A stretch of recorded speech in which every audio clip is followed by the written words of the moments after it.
Assalamualaikum warahmatullahi wabarakatuh. Alhamdulillah rabbil alamin bi nasta'in ala umuri dunya waddin wassalatu wassalamu ala asyrofil mursalin Muhammad wa ala alihi wa sahbihi ajma'in ba'd. Amsayna wa amsal mulku lillahi walhamdulillahi la syarika lah la ilaha illa huwa wa ilaihil masir. Hadirin jamaah salat maghrib rahimakumullah, syukur alhamdulillah di bulan Sya'ban ini kita bisa bermuajah kembali. Semoga kita senantiasa dilimpah curahkan kebaikan dan keberkahan. Allahumma amin. Ya, hari ini kita akan membahas terkait Mi'raj atau hikmah Mi'raj dalam Al-Quran. Ya, hadirin, kalau kita kembali pada kata Mi'raj, ada nama surah di Al-Quran yang identik sekali dengan kata Mi'raj, yaitu surah Al-Ma'arij. Ya. Surah Al-Ma'arij ini, Ma'arij itu jamak dari Ma'raj. Itu nanti kalau kita tasrifkan dalam ulum sharaf, itu dari kata araja ya'ruju arjan wa ma'rajan fahuwa arijun wa dhaka ma'rujun u'ruj la ta'ruj ma'rajun ma'rajun mi'rajun. Ya. Nah, di sini kalau kita dapati kata Ma'raj, itu berarti bisa isim makan, bisa isim zaman, ya. Artinya bisa diartikan dengan tempat Mi'raj atau waktu Mi'raj. Nah, Mi'raj ini sendiri dalam tasrif tadi dia masuk dalam kategori isim alat. Ya. Jadi surah Al-Ma'arij ini menyebut dengan isim makan dan zaman dengan kata Ma'arij dari kata Ma'raj. Nah, di surah ini Ma'raj yang dijelaskan ini bukan Ma'rajnya Rasulullah, tapi nanti Ma'rajnya malaikat. Ya, dijelaskan di ayat 4 bahwasanya a'udzubillahi minasyaitonirrajim ta'rujul malaikatu warruhu ilaihi fi yaumin kana miqdaru khamsina alfasana. Ya, jadi malaikat dan juga ar-ruh ini malaikat Jibril ketika melakukan Mi'raj menghadap pada Allah, ilaihi fi yaumin kan, dalam satu hari perhitungannya adalah miqdaruhu khamsina alfasanah 50.000 tahun. Nah, hadirin, kita bisa membandingkan begini ya, betapa besarnya jagat raya ini ya. Sehari di dunia 24 jam ya. Sehari di akhirat berapa lama? 1000 ya, 1000 tahun ya. Nah, jadi bukan 1000 jam tapi 1000 tahun. Ka'alfi sanatin mimma ta'udun, seperti 1000 tahun kamu sekalian di dunia. Sehari di akhirat seperti 1000 tahun kita di dunia, gitu ya. Nah, kita bisa betapa besarnya, gitu ya. Kita di bumi saja, kita sehari hanya 24 jam. Di sana sehari 1000 tahun. Nah, tapi tempat Mi'rajnya malaikat bukan hanya 1000 tahun. Berapa tadi? Miqdaruhu khamsina alfasanah 50.000 tahun. Nah, hadirin, meskipun kita belum mendapati akhirat nanti di mana, gitu ya, tapi kita sudah bisa berpikir terkait dengan akhirat bahwasanya, oh, kalau Mi'rajnya malaikat itu 50.000 tahun seharinya, berarti ini ada di bawahnya lagi ya. Di manakah itu, wallahu alam. Dan yang menjadi pertanyaan buat kita semua adalah Mi'rajnya Rasulullah. Apakah Mi'raj Rasulullah diketahui berapa mikdarnya ketika berada di sana? Ternyata surah An-Najm tidak memberikan penjelasan mikdarnya. Ya, yang ada adalah mikdarnya untuk malaikat ya. Nah, ini kalau kita kembali pada surah An-Najm dijelaskan bahwasanya walaqad ra'au nazlatan ukhra. Rasulullah itu melihat wujud malaikat Jibril asli itu untuk yang kesekian kalinya atau yang kedua kalinya ketika mengantar Rasul untuk Mi'raj ya. Malaikat Jibril ketika Mi'raj sampai di langit ke-7. Ketika sudah menaiki berikutnya inda siratil muntaha, malaikat Jibril sudah tidak mampu lagi naik. Hanya Rasulullah sendiri yang naik. Inda siratil muntaha ke siratil muntaha. Indaha jannul ma'wa, di situ dijelaskan bahwasanya ada surga yang ditempati atau sebagai tempat tinggal. Idh yasha sidrata ma yasha. Sidratil muntaha diliputi atau ditutupi dengan sesuatu yang menutupinya. Nah, ini juga masih misteri ya hadirin ya. Sesuatu yang menutupinya itu apa? Ada yang menyebut itu adalah kabut ya. Tapi dijelaskan mazaghal basar wa ma tagha. Pandangan Rasulullah tidak berbelok dan juga jelas sekali Rasul ketika memandang yang ada di wilayah Sidratul Muntaha itu. Ya. Laqad ra'a min ayati rabbil kubra, dan Nabi telah menyaksikan di antara tanda-tanda kebesaran Allah yang sangat agung. Ya. Nah, ada apa hadirin ketika Rasul berada di Sidratul Muntaha? Rasul mendapatkan wahyu salat. Ya. Jadi salat ini Allah sampaikan langsung pada Rasulullah. Biasanya wahyu-wahyu yang lainnya melalui malaikat Jibril, tapi untuk salat langsung dari Allah. Nah hadirin, ini juga akan jadi pelajaran buat kita semua. Hikmah di balik Mi'raj ini bahwasanya kita kaum muslimin wajib mengenal sejarahnya agar kita bisa mentaati apa yang mesti kita lakukan. Ini terutama salat hadirin ya. Ya, jadi karena salat ini membedakan antara muslim dengan kafir. Perbedaan muslim dengan kafir adalah dengan pelaksanaan salat ya. Ya, itu yang membedakan, sehingga kita akan perhatikan salat-salat kita untuk memastikan bahwasanya salat yang kita lakukan adalah salat yang terbaik. Nah, hadirin, ketika salat Allah sampaikan pada Rasulullah, kalau 5 waktu sudah kita ketahui ya.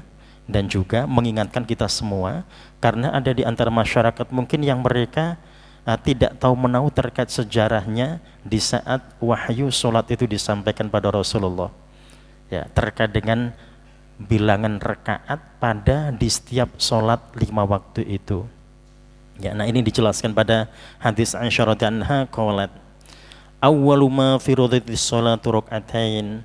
Sholat ketika diwajibkan ketika itu bilangannya jumlahnya adalah 2 rakaat. Jadi semua 2 rakaat. Ya. Fa uqirrat sholatu safar, kemudian ditetapkan sholat safar. Ya, jadi artinya hadirin kalau Mi'rajnya Rasulullah Isra Mi'raj itu terjadi di tahun ke-10 kenabian. Rasul hijrah itu di tahun ke-13 ya. Berarti di Makkah Rasul dan para sahabat melaksanakan sholat 2 rakaat ini berarti selama kurang lebih 3 tahun ya. Ya, subuh 2 rakaat, zuhur 2 rakaat, asar 2 rakaat, maghrib 3 rakaat karena dianggap witirnya siang. Itu yang berbeda. Jadi meskipun kita mendapati penjelasan di saat diturunkan oleh Allah disampaikan pada Rasulullah bilangannya 2 rakaat 2 rakaat, tapi di sini kita mendapati penjelasan terkait Imam Ahmad yang menambahkan dalam riwayatnya ilal maghrib, kecuali maghrib. Jadi semuanya 2 kecuali maghrib. Fa inna witrun nahar, karena dianggap witirnya siang. Ya begitu ya. Dianggap witirnya siang sehingga maghrib 3.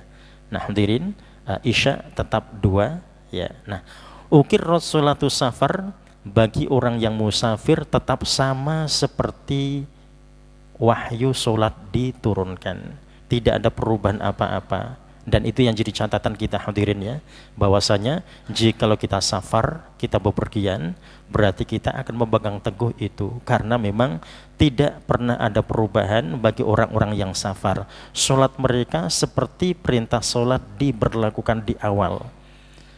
Wa utimmat sholatul hador. Nah, sholat hador itu hanya diberlakukan untuk orang yang mukim. Sholat hador itu maksudnya subuh tetap 2 rakaat, duhur jadi 4 rakaat, asar jadi 4 rakaat, maghrib tetap 3 rakaat, dan isya jadi 4 rakaat. Jadi 3 waktu ini berubah menjadi 4 rakaat, itu disebut dengan sholat hador atau sholatnya orang yang mukim. Jadi ketika kita mukim seperti ini, berarti sholat kita akan seperti itu, seperti yang biasa kita laksanakan. Tapi hadirin, catatan bagi orang-orang yang safar, seringkali kaum muslim ketika safar itu mereka tidak memperhatikan itu. Ya, ada yang mengatakan bahwasanya kami di safar tidak ada apa-apa, kenapa saya harus meringkas sholat gitu ya. Ya, padahal sholatnya musafir ya tadi seperti ketika wahyu diturunkan terkait dengan sholat. Hadirin, hadis ini muttafaq alaih riwayat Imam Bukhari dan Imam Muslim. Dalam redaksi Imam Bukhari ditambahkan tsumma hajaro. Nah, ini menjelaskan terkait dengan waktu ya. Jadi kapan terjadi perubahan itu? Perubahan untuk yang mukim ya, karena selama Rasul bermukim di Makkah dan para sahabat sejak tahun ke-10 kenabian hingga ke-13 itu Nabi masih melaksanakan sholat persis seperti wahyu sholat diturunkan gitu ya. Ya, perubahannya adalah hajaro fafuridat arba'an. Hijrah dilaksanakan, tapi ini bukan hijrah ke Habasyah hadirin ya, tapi hijrah ke Madinah. Nah, ketika hijrah ke Madinah diberlakukan, maka kemudian terjadi perubahan sholat hadar atau sholatnya orang yang mukim. Yang tadinya zuhur 2 menjadi 4, asar tadinya 2 menjadi 4, isya tadinya 2 menjadi 4. Nah, wa illa subha ya. Nah, di sini kita mendapati yang tidak ada penambahan hanya maghrib karena dianggap witirnya siang. Wa illa subha dan juga subuh tidak ada penambahan. Fa innaha tutawwalu fil qiraah karena akan dibacakan surah-surah panjang. Nah, hadirin, jadi kita sebagai makmum atau kita sebagai imam berarti kita bisa mengkondisikan bacaan surah gitu ya. Nah, kalau ada makmum di saat subuh yang mendapati bacaan imam lebih panjang dibandingkan biasanya, ya memang seperti itulah perintahnya gitu ya. Jadi sehingga dibaca lebih panjang, jamaah tidak perlu mengeluh karena memang seperti itulah aturannya. Jadi mengapa kok hanya 2 rakaat untuk subuh tidak ada penambahan sementara yang lainnya ditambahkan? Karena alasannya tutawwalu fil qiraah, dibacakan surah-surah panjang dan pasti durasinya jelas akan berbeda dengan maghrib dan juga isya ya hadirin ya. Nah, di hadis yang pertama, hadis Aisyah radhiyallahu anha ini tidak disinggung sedikit pun terkait kata qasar gitu ya. Kata qasar tidak ada sama sekali. Mengapa tidak ada kata qasar? Karena memang ini menjelaskan terkait dengan sejarah ketika wahyu sholat diturunkan gitu ya. Jadi sehingga yang dijelaskan di hadis yang pertama ini hanya terkait dengan hadar saja. Jadi kalau sholatnya hadar, sholat orang yang mukim ditambahkan. Kalau untuk yang musafir tidak ada penambahan apa-apa, sehingga tidak ada kata-kata qasar hadirin ya. Nah, kata qasar kemudian masuk berikutnya pada hadis Aisyah yang lainnya, anna Nabi sallallahu alaihi wasallam kana yaqsuru fis safari. Nah, di sini baru disebut kata qasar ya, bahwasanya Rasulullah ketika safar pasti mengqasar. Nah, kata qasar diberlakukan karena memang kaum muslimin mereka di saat hijrah ke Madinah sudah biasa mereka melaksanakan sholat dengan hadar tadi ya, dengan tambahan untuk zuhur, asar dan isya, sehingga ketika mereka sudah terbiasa, otomatis ketika mereka safar mereka diingatkan bahwasanya untuk zuhur, asar dan isya harus mereka qasar ketika mereka melaksanakan safar. Jadi sehingga kata qasar muncul pada hadis berikutnya ini. Nah, hadis ini rawahu Daruqutni, diriwayatkan Imam Daruqutni waruthiqat dan perawi-perawinya terpercaya. Ya, dalam riwayat yang lainnya Aisyah menjelaskan ini dari Imam Al-Baihaqi, innahu la yashukku alayya, ini tidak meragukanku sedikit pun bahwasanya memang Rasul ketika safar melaksanakan sholat qasar. Ya. Nah, hadis yang dijelaskan oleh Aisyah radhiyallahu anha ini kalau kita kembali pada status atau jenis hadis, jadi kalau hadis itu punya 4 jenis hadirin ya. Ma'udhifa ilan Nabi sallallahu alaihi wasallam, hadis itu adalah segala yang disandarkan pada Nabi sallallahu alaihi wasallam, min fi'lin au qaulin, baik perbuatan, ucapan, au qaulin au sifatin, atau sifat, au takrir, atau sikap Nabi ya. Nah, ketika kita mendapati ada ucapan dan perbuatan, berarti perbuatan itu akan lebih dikuatkan ya. Nah, di sini hadis Aisyah radhiyallahu anha ini menjelaskan terkait dengan perbuatan Nabi. Jadi ini bukan ucapan Nabi, tapi perbuatan Nabi yang disampaikan Aisyah pada kita semua. Nah, dalam hadis Ibnu Umar radhiyallahu anhu juga menjelaskan qol. Ya, hadis berikutnya ini juga menyinggung kata qasar ya. Jadi yang tidak menyinggung kata qasar hanya di awal saja karena menjelaskan terkait dengan sejarah diturunkannya perintah salat ya. Nah, qala Rasulullah sallallahu alaihi wasallam, innallaha ta'ala yuhibbu an tu'ta rukhsahu kama yakru an tu'ta ma'siyatuh. Sesungguhnya Allah senang jikalau seorang itu mengambil rukhsahnya sebagaimana ketika Allah membenci di saat dia melakukan kemaksiatan. Nah, rukhsah yang dimaksud ini adalah qasar tadi ya. Nah, bahwasanya Allah senang ketika Allah memberikan rukhsah pada umatnya ini, termasuk ketika mereka safar, mereka diberikan rukhsah untuk qasar. Di saat mereka mengambil qasar itu, maka Allah akan mencintainya sebagaimana Allah akan membencinya jikalau dia bermaksiat. Ya. Nah, ini berarti membandingkan sesuatu yang memang tidak menyenangkan hadirinnya terkait dengan Allah membenci ketika seorang bermaksiat. Rawahu Ahmad, hadis riwayat Imam Muhammad, dinyatakan hadis ini sahih oleh Imam Ibnu Huzaimah, juga dinyatakan sahih oleh Imam Ibnu Hibban. Nah, hadirin, karena kita bicara terkait dengan qasar di saat seorang melaksanakan safar, dan itu yang harus mereka pegang, sehingga kita diberikan penjelasan dalam hadis sesudahnya terkait jarak yang juga tetap akan menjadi kajian kita semua, karena jangan sampai seorang yang safar itu dibuat bingung dengan jarak, gitu ya. Nah, pada hadis Anas bin Malik radhiyallahu anhu ini menjelaskan qol kana Rasulullah sallallahu alaihi wasallam idza kharaja masirata thalathati amyal aw farasih shalla rak'atain. Nabi sallallahu alaihi wasallam ketika keluar itu sejauh 3 mil Nabi mengqashar salat. Nah, kalau hadis Aisyah tadi tidak menjelaskan jarak hadirin ya, hanya menjelaskan kalau Rasul safar, Rasul mengqashar salat.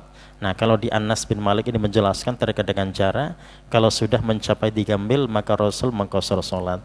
Nah, hadirin, ini berarti masih pendek sekali jaraknya ya, kalau 3 mil, karena 1 mil itu kan baru 1,6 kilo ya. Jadi kalau 3 mil berarti baru 4,8 kilo, tidak sampai 5 kilo ya. Rawah Muslim, hadis riwayat Imam Muslim. Nah, hadis ini hadirin kita akan bandingkan dengan hadis yang lainnya yang juga menjelaskan terkait dengan jarak. Jadi sehingga kita nanti tidak bimbang dan ragu terkait jarak ya. Ya, ini yang berikutnya terkait dengan jarak, ini hadis Ibnu Abbas radhiyallahu anhu qala Rasulullah sallallahu alaihi wasallam la taqsurus shalah, kata Rasulullah, jangan kalian mengqashar salat fi aqalla min arba'ati burdin, yang kurang dari 4 burut ya. Nah, 4 burut hadirin, ini burut itu jamak dari barid gitu ya. Nah, 1 barid itu 4 farsah. 1 barid 4 farsah ya. Nah, 1 farsah itu 5,5 kilo. Jadi kalau dikalikan 4 burut ya, berarti ada 22 kilo ya, 22,2 kilo sekitar itu ya. Nah, itu jaraknya dari Makkah ila Usfan. Diberikan contoh pada hadis ini, contohnya seperti jarak dari Makkah ke Usfan. Jadi Makkah ke Usfan ini sekitar 22 kilo. Nah, hadirin, kita akan lihat penjelasan status hadis ini. Hadis ini rawahu Daruqutni, diriwayatkan Imam Daruqutni, tapi bi isnadin dhaif, dengan sanad yang lemah. Ya, nah hadirin, kita kemudian akan bandingkan hadis Ibnu Abbas ini dengan hadis Anas bin Malik. Hadis Anas bin Malik tadi 3 mil berarti sekitar 4,8 kilo, dan hadisnya sahih riwayat Imam Muslim ya. Sementara hadis dari Ibnu Abbas ini dinyatakan dhaif. Nah, itu kalau dikaji dari sisi ilmu mustalah hadis hadirin ya. Kemudian kalau kita kaji dari sisi hadis ya, bahwasanya riwayat Anas bin Malik ini tadi terkait perbuatan Nabi, kalau riwayat Ibnu Abbas terkait dengan ucapan Nabi. Ya, kalau para sahabat tadi sudah kita fahami bahwasanya kalau ada 2 hadis yang berbeda, yang satu perbuatan, yang satu ucapan, maka mereka lebih mengambil perbuatan Nabi gitu ya. Karena kalau Nabi sudah berbuat itu berarti tidak diragukan lagi, pasti itu yang terbaik. Jadi sehingga dinyatakan hadis Anas ini arjah, lebih kuat dibandingkan hadis Ibnu Abbas. Apalagi tadi terkait dengan statusnya, hadis Anas ini adalah sahih dan hadis Ibnu Abbas dinyatakan dhaif. Sehingga hadirin, 3 mil ini juga bisa menjadi solusi dalam perkembangan perjalanan sekarang ini ya.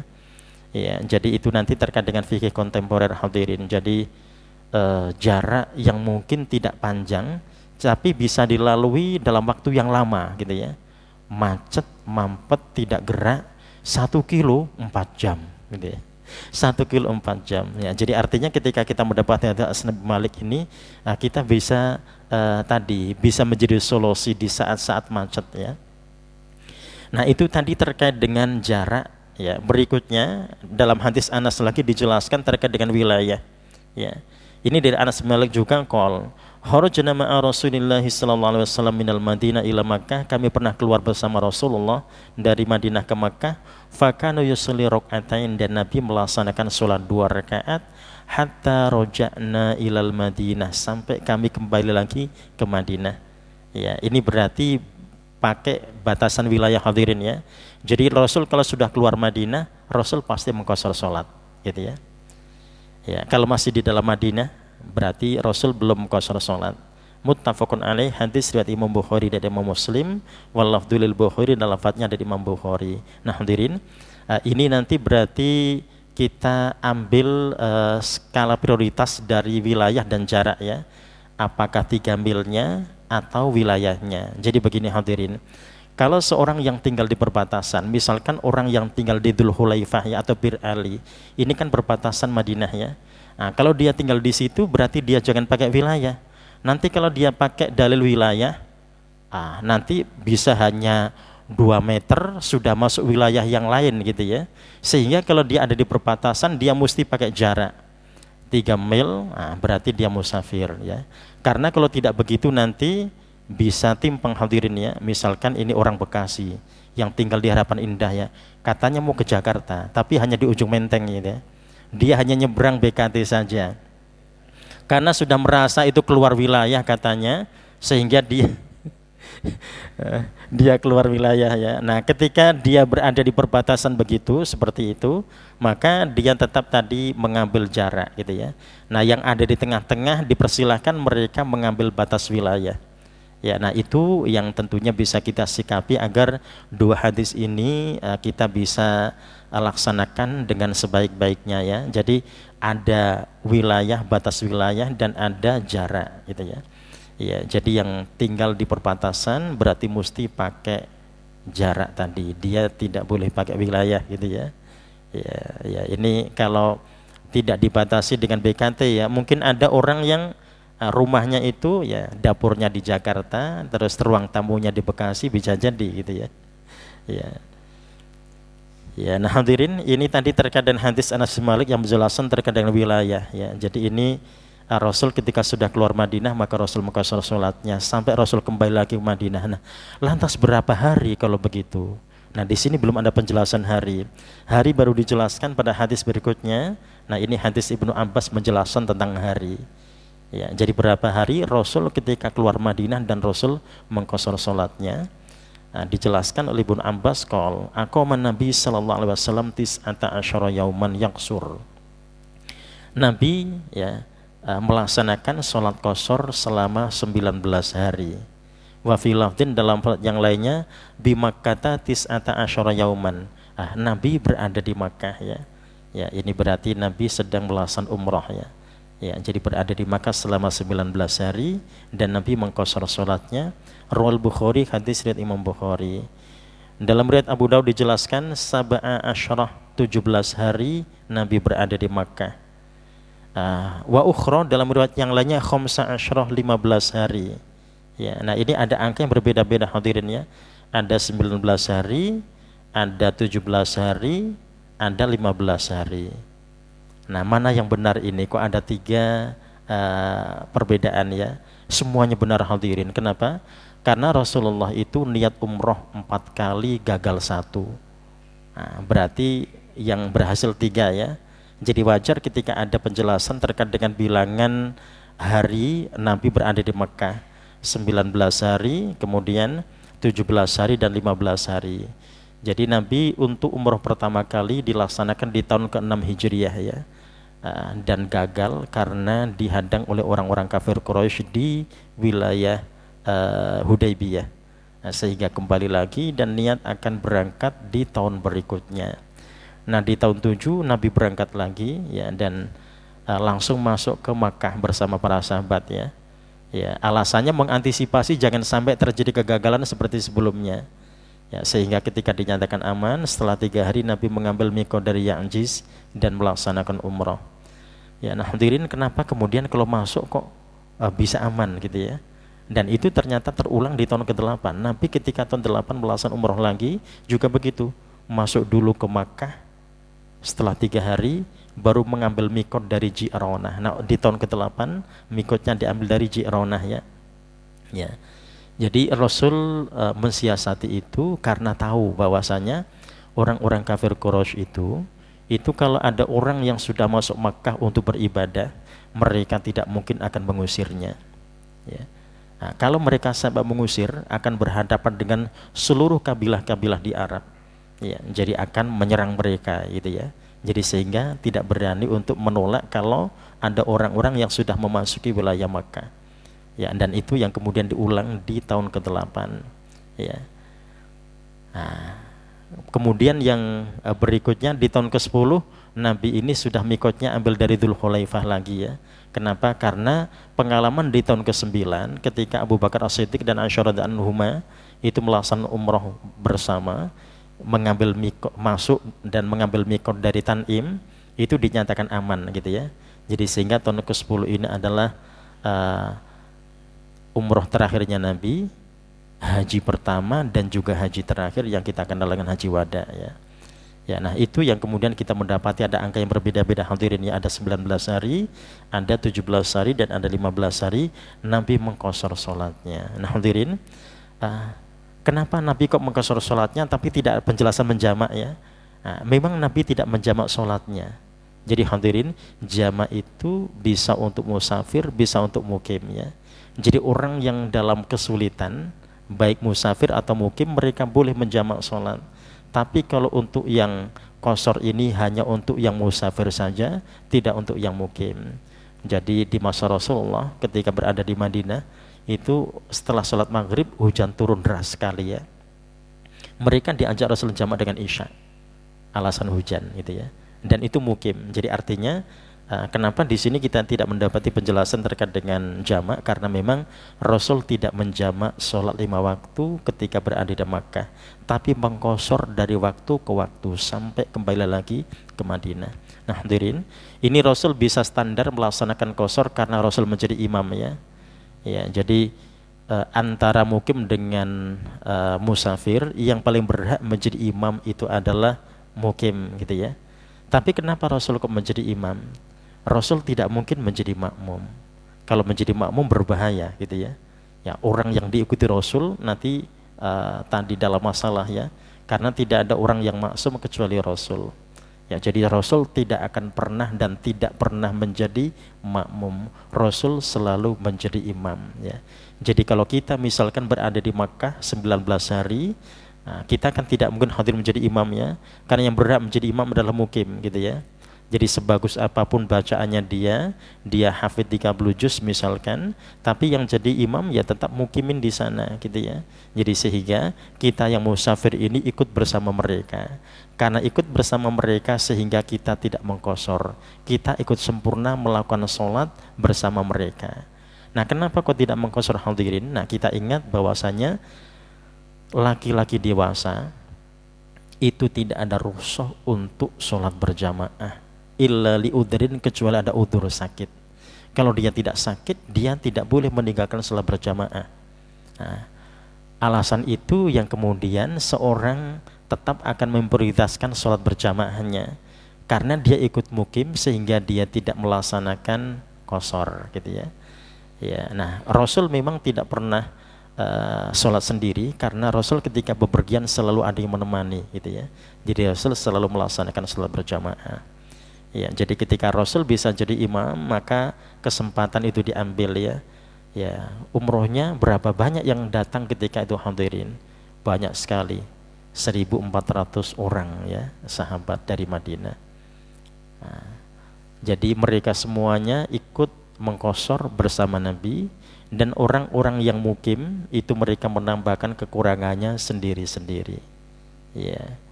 Ya, nah itu kalau imamnya musafir ya. Kalau imamnya mukim, maka makmum akan ikut sami'na wa ta'na sampai selesai.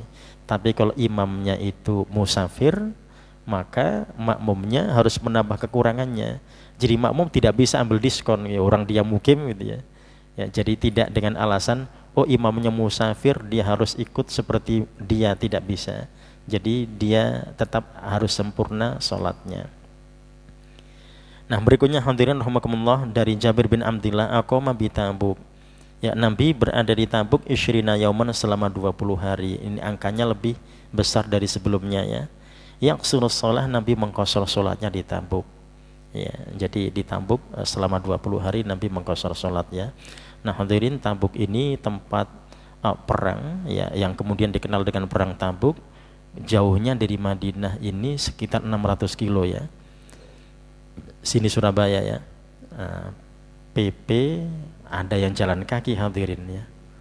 Ya kalau sekarang orang ke Surabaya kalau jalan kaki bisa lewat tol lurus gitu ya. Nah, kalau sekarang kalau yang dulu bisa terbayang ya betapa sulitnya mereka ya, itu termasuk Abu Dzar jalan kaki menuju Tabuk gitu ya. Ya, nanti setelah sampai di Tabuk 20 hari ternyata pasukan Romawi tidak muncul ya, mereka ketakutan. Ya, jadi kaum muslimin itu Allah berikan kelebihan masih rata syahrin, membuat musuh gemetar itu sebulan sebelum pelaksanaan perang itu mereka sudah gemetar gitu ya. Dan itu sampai hari kiamat gitu ya. Makanya kaum muslimin ketika berhadapan dengan mereka tidak boleh takut. Ya, karena mereka bisa punya perasaan gentar itu bahkan sebulan sebelum terjadinya. Yang penting kaum muslimin mereka menjaga ketakwaan gitu ya. Jadi tidak boleh di antara orang-orang yang mereka akan berperang itu kemudian bermaksiat, lah, tidak ya.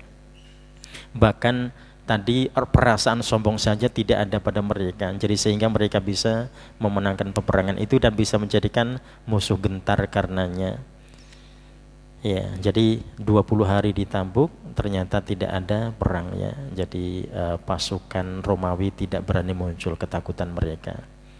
Ya, nah Abu Dzar ini yang tadinya sudah mempersiapkan, sudah nabung buat beli kendaraan. Nah, ketika kendaraan sudah dibeli, ternyata dapatnya yang butut gitu ya. Karena yang bagus-bagus sudah diambil oleh sahabat-sahabat yang lainnya. Ya, jadi sehingga kendaraan bututnya ini tidak bisa membawa barangnya.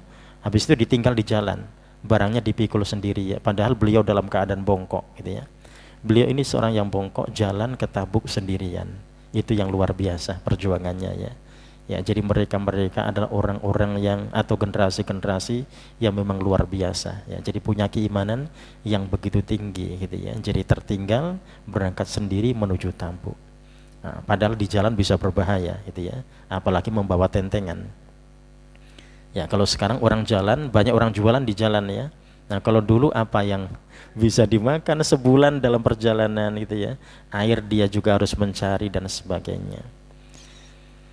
Ya, nah hadirin, berikutnya kita masuk pada penjelasan terkait dengan jamak gitu ya. Ya, kalau yang tadi belum ada penjelasan jamak sekali, yang ada adalah qasar ya. Nah, pada hadis Anas bin Malik ini menjelaskan qol kana Rasulullah sallallahu alaihi wasallam idza tahala fi safarin qabla an tazigha syamsu akhara dhuhra ila waqtil asr, bahwasanya Rasulullah sallallahu alaihi wasallam ketika melakukan perjalanan sebelum tergelincirnya matahari, ini berarti sebelum duhur hadirin ya, itu Nabi akhara dhuhra ila waqtil asri, Nabi nanti akan sholat duhur di waktu asar, jadi mengakhirkan duhur ke waktu asar atau yang kita kenal dengan jamak takhir ya. Ya. Tsumma nazala fajam bainahuma, kemudian Nabi turun dan menjamak sholat itu. Ya, nah hadirin, ini baru tadi penjelasan dalam perjalanan ini karena ada masyaqqah ya, sehingga Nabi menjamak. Dipastikan Nabi turun dari kendaraan. Jadi untuk sholat fardu itu Nabi selalu turun dari kendaraan. Nabi tidak pernah sholat fardu di atas kendaraan. Kalau ada penjelasan hadis terkait dengan Nabi pernah sholat di atas unta, kendaraan beliau, itu berarti sholat sunnah ya. Ya, jadi ketika mau jalan, untanya menghadap ke kiblat. Setelah itu kemana saja dia menghadap, maka Nabi tetap melanjutkan sholatnya. Nah, itu dipastikan Nabi melaksanakan sholat sunnah. Kalau yang wajib, Nabi pasti turun dari kendaraan. Nah, ini yang menjadikan pegangan bagi kita kaum muslimin di masa sekarang ini terkait dengan kendaraan-kendaraan yang mungkin tidak bisa dikendalikan oleh seseorang ya. Dia naik kereta, naik kapal atau naik pesawat gitu ya, sehingga mereka boleh sholat di atas kendaraan meskipun wajib ya. Ya, untuk 3 kendaraan yang memang tidak bisa dikendalikan. Nah, kalau dia naik mobil pribadi, nah otomatis mesti turun gitu ya, harus turun dari kendaraan, kecuali dalam keadaan darurat ya, sudah mau maghrib di tol, tidak mungkin dia turun nanti diklakson orang bagaimana gitu ya. Ya, jadi sehingga dia berada di mobilnya karena alasan darurat. Jadi kalau tidak darurat dia harus turun. Nah, kemudian fa'in zaghadi syamsu, jika matahari telah tergelincir berarti sudah duhur, qabla yanidahil, sebelum Nabi melaksanakan rihlah atau safar, sholat duhur, Nabi sholat duhur dulu, thumma rokiba, baru Nabi naik kendaraan. Muttafaqun alaih, hadis riwayat Imam Bukhari dan Imam Muslim. Dalam riwayat Imam Hakim dijelaskan bahwasanya sholat duhur wal asra thumma rokiba, Nabi sholat duhur dan asar dulu, baru kemudian naik kendaraan. Nah di sini tidak ada penjelasan qashar karena Nabi masih ada di Madinah ya. Jadi karena dilaksanakan rihlahnya itu, safarnya adalah setelah duhur, jadi sholat duhur dulu jamak dengan asar, baru kemudian berangkat. Ya, dalam riwayat Imam Muslim dijelaskan karena idza fi safarin fazalati syamsu sholat duhur asr jamun tamartahal. Nah, ini redaksinya berbeda sedikit tapi maksudnya sama ya. Bahwasanya Rasul ketika sudah tergelincir matahari itu, ketika akan bepergian, maka Nabi pasti sholat dulu duhur dan asar baru kemudian berangkat. Ya, nah ini hadirin, ini berarti statusnya masih mukim ya. Masih mukim, tapi boleh jamak. Jadi memang tadi jamak boleh untuk mukim, boleh untuk musafir. Tapi kalau untuk yang qashar hanya untuk musafir saja. Ya. Ya, penjelasan hadis Jabir bin Abdullah ini untuk menguatkan ya, hadis yang pertama tadi terkait sejarah diberlakukannya salat fardu terkait dengan rakaat-rakaatnya. Ya, ini qala Rasulullah sallallahu alaihi wasallam khairu ummatil ladina idza saustaghfaru. Sebaik-baik umatku ketika mereka berdosa, mereka bersalah, mereka beristighfar mohon ampun pada Allah. Istighfar kalau dosa kecil ya, kalau dosa besar berarti bertaubat pada Allah. Wa idza safaru qasaru, jikalau mereka safar maka mereka mengqasar salatnya. Ya, jadi umat Allah yang terbaik ketika bersalah dia mohon ampun ya. Tapi ketika dia safar maka dia mengqasar salatnya. Ya, nah seorang muslim yang beriman tentunya ingin menjadi orang atau hamba Allah yang terbaik ya. Ketika mereka safar maka mereka mengqasar salatnya. Bahkan di antara fuqaha ada menjelaskan bahwasanya jika ada orang-orang yang safar dan mereka tidak mengqasar salatnya, maka mereka seperti orang yang sombong ya. Mengapa dikatakan sombong? Ya, karena dapat diskon 50% kok tidak diambil gitu ya. Barangnya sama, kualitasnya sama ya. Jadi beli barang di mall sama barangnya persis gitu ya. Kualitasnya sama, yang satu diskon 50%, yang satu enggak ada diskon. Lah kalau dia ambil enggak diskon, ya ini berarti dia akan dipertanyakan itu ya. Ada apa dengan dia? Kenapa dia tidak ambil diskon? Padahal kalau dia ambil yang diskon lebih disukai dan dia menjadi orang yang lebih baik dibandingkan yang tidak mengambil diskon. Tapi ternyata dia tidak mengambilnya gitu ya. Nah itu yang tentunya jadi catatan buat kita semuanya. Ini menunjukkan bahwasanya ditekankan sekali seorang ketika safar itu mengikuti cara Rasul ketika melaksanakan sholat. Karena memang kita diperintahkan untuk shollu kama ra'aitumuni usolli. Sholat kita seperti sholatnya Rasulullah, tidak hanya dalam gerakan saja, tapi juga tadi terkait ketika Rasul menjadi mukim dan juga ketika Rasul menjadi musafir. Ya.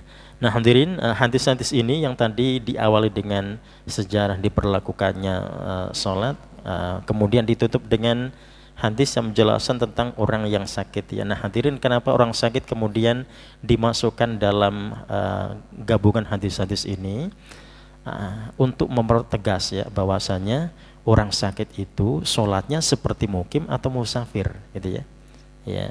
Nah, orang sakit bisa bermacam-macam hadirin ya. Ada sakit itu yang memang dia mukim ya. Berarti dia seperti orang yang mukim sholatnya. Ada orang sakit itu yang safar ya. Dia dirawat di Singapura misalkan, dirawat di Malaysia atau dirawat di kota yang lainnya. Berarti dia dalam keadaan safar ya. Maka dia akan disebut sebagai musafir. Sholatnya adalah sholat safar ya. Nah bagi yang mukim untuk orang yang sakit ini berarti mereka tidak boleh qashar, karena qashar hanya untuk yang musafir saja.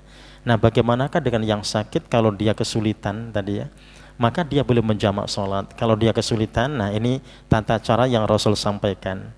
Orang yang sakit itu tidak dibebani dengan beban yang dia tidak mampu untuk melakukannya. Jadi bahkan dia tidak pakai gerakan pun boleh gitu ya. Sehingga tidak ada beban sama sekali, makanya tidak ada istilah qadha sholat gitu ya. Karena seorang ketika masih bisa bernafas dan masih ingat, maka dia wajib sholat meskipun dia tidak mampu melakukan gerakan-gerakan Ya, jadi sehingga tidak ada masalah bagi orang yang sakit ketika misalkan dia sholat duhur 4 rakaat, tidak ada masalah ya, karena dia tidak harus berdiri, tidak harus duduk. Kalau tidak mampu dia boleh berbaring, bahkan kalau misalkan dia dalam keadaan tertentu belum menghadap ke kiblat gitu ya, karena diangkat itu sakit gitu ya, dia tidak mau digerak-gerakin ya, karena merasakan sakit, sehingga dia boleh sholat dalam posisinya. Jadi tidak ada larangan di situ ya. Jadi sehingga tidak ada qasar bagi orang yang sakit. Nah, dijelaskan pada hadis Imran bin Husain ini qol kanat li bawasir, dari Imran bin Husain ya, saya punya penyakit bawasir. Bawasir itu wasir ya Bapak Ibu ya. Ya. Jadi jangan sampai bawasir dibilang, "Oh, keren ya bawasir." Ya. Nah, sehingga ngasih nama anak dikasih nama Muhammad Abdurrahman Bawasir. Oh, keren banget namanya gitu ya. Padahal bawasir ternyata wasir ya. Ya, wasir. Ya, nah itu mesti kita perhatikan nama-nama ya. Jadi sehingga seorang tidak asal gitu ya. Ya. Nah, tentunya harapannya ya seorang tidak mungkinlah pingin punya sakit wasir ya. Jadi sehingga tidak pakai nama bawasir.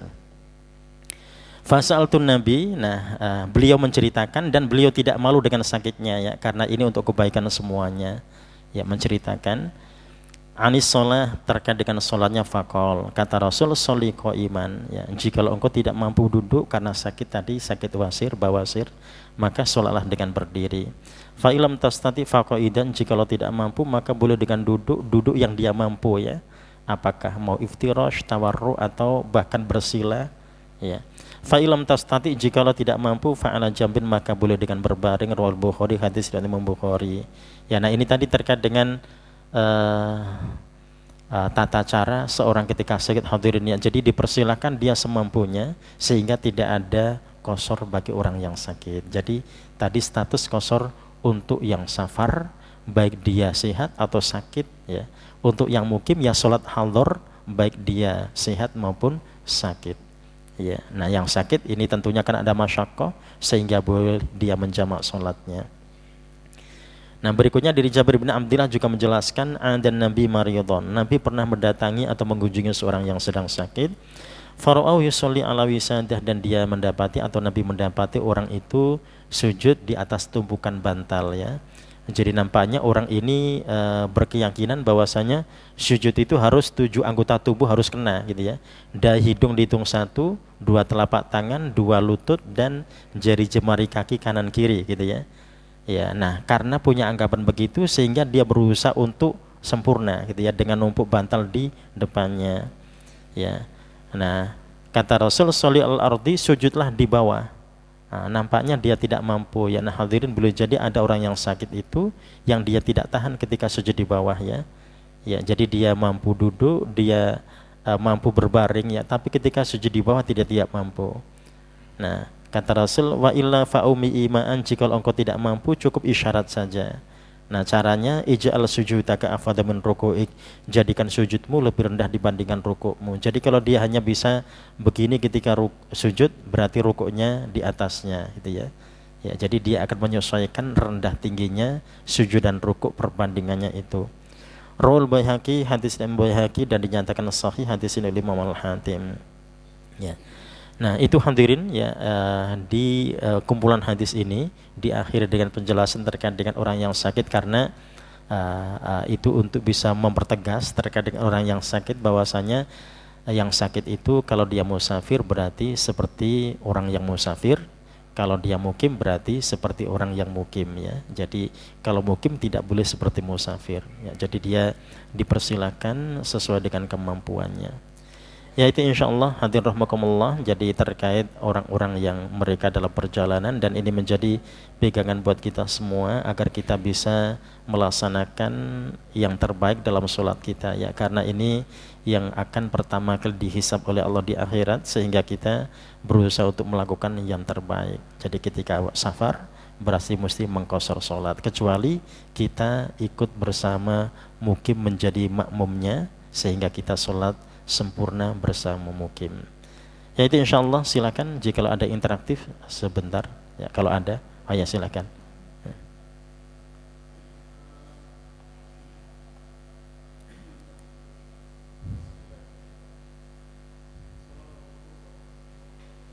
Waalaikumsalam warahmatullahi wabarakatuh.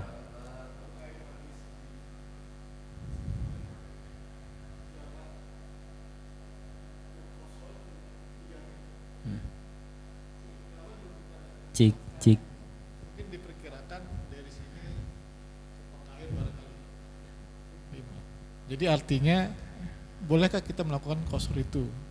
Sedangkan waktu tempuhnya itu kita bisa balik lagi ke sini. Anggaplah zuhur dan asar. Kita lakukan dengan dua-dua ya. Sedangkan kalau kita lakukan qasr, Masya Allah tuh Allah akan senang ya kan untuk melakukan qasr itu. Saya pernah baca juga melakukan qasr itu jaraknya 85 kilo. Nah, saya nggak tahu kedudukan haji seperti apa, cuma hampir kebanyakan yang saya dengar itu kita melakukan dengan 85 kilo. Nah, tolong penjelasan. Assalamualaikum warahmatullahi wabarakatuh. Waalaikumsalam warahmatullahi wabarakatuh. Ya. Nah, tadi hadis Anas bin Malik tadi ada jarak dan ada wilayah ya. Ya. Ya, jadi kalau kita berada di satu wilayah berarti silahkan kita pakai wilayah. Ya, tapi ketika kita ada di perbatasan maka kita jangan pakai wilayah. Silahkan kita pakai jarak, itu ya. Ya, jadi karena Rasul begitu ya tadi dijelaskan, Rasul ketika keluar wilayah itu Rasul mengqashar salatnya. Ya, kalau untuk Anas bin Malik hadis yang pertama tadi memang tidak dijelaskan terkait dengan wilayah ya, tapi menjelaskan jarak. Nah, itu tadi kita untuk tadi thariqatul jam'i, cara kita untuk menggabungkan dua hadis tadi, kita akan lihat situasi dan kondisi. Jadi kalau kita ada di wilayah itu, maka kita akan baik batasan wilayah ya. Nanti ketika kita keluar wilayah berarti kita musafir. Ya, tapi ketika kita ada di perbatasan maka kita mesti pakai jarak tadi. Jadi agar qasar itu bisa dilaksanakan dengan sebaik-baiknya. Jadi untuk yang namanya safar itu agar tidak bisa disimpangkan ya. Ya, tadi terkait dengan perbatasan kok dia pakai jarak yang tidak matching gitu ya, tidak logis gitu ya. Ya, nah seperti itu insyaallah. Jadi tadi dua hadis dari Anas bin Malik kita bisa ambil salah satunya. Jikalau kita di perbatasan berarti mesti pakai jarak. Jikalau kita ada di wilayah itu berarti tetap kita pakai patokan wilayah. Kita masih ada di wilayah. Ya, silakan.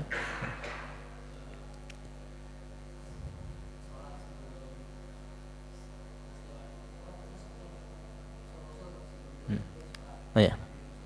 Ya. Oh ya. Sebelum Mi'raj, sebelum Isra Mi'raj hadirin ya, itu kan belum ada perintah sholat. Kaum muslimin belum melaksanakan sholat. Nah, tapi Rasul itu melaksanakan sholat. Makanya diikuti oleh Khadijah radhiyallahu anha, diikuti Ali bin Abi Thalib dan Abu Bakar As-Siddiq ya. Ya, nah, sholatnya seperti apa? Ini disebut bahwa sholatnya seperti syar'u man qablana, seperti syariat orang sebelum kita, Rasul-Rasul terdahulu ya. Ya, yang dilaksanakan di waktu pagi dan sore gitu ya. Ya, nah itu nanti itu Rasul melakukannya ya, melakukannya tapi tidak memerintahkan pada umat untuk melakukannya. Jadi perintah untuk melaksanakan itu adalah ketika wahyu sholat turun di saat Mi'raj ya. Sebelumnya tidak memerintahkan. Jadi mereka belum sholat, tapi Rasul melaksanakan sholat. Ya. Ya, nah bagaimana tadi? Ya tadi terkait dengan pagi dan sore yang dilaksanakan oleh Rasulullah, dan itu belum menjadi kewajiban ya, karena memang belum ada perintah sholat.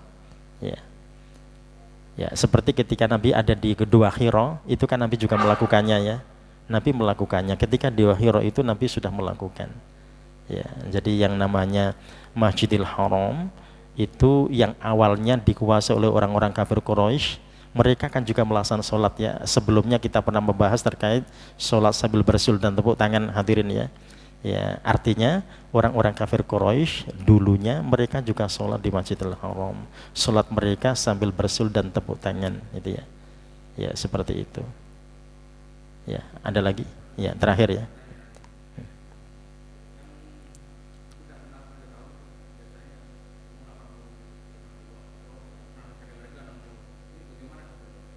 Oh ya, oh ya. Itu salah satu di antara hadis yang memberikan penjelasan terkait dengan jarak ya. Kemudian ada juga hadis yang menjelaskan terkait dengan batas hari. Ya, mungkin kita pernah membaca terkait dengan hari thalathata ayyam, 3 hari gitu ya. Ya. Nah, 3 hari nanti ketika kita kaitkan dengan hadis yang tadi kita sebut ya, ada yang 20 hari Rasul di Tabuk dan sebagainya ketika Nabi umroh ya, itu nanti perbandingannya yang 3 hari adalah qaul, ucapan Nabi, yang 20, 19 dan seterusnya tadi itu perbuatan Nabi, sehingga lebih dikuatkan itu dibandingkan yang 3 hari.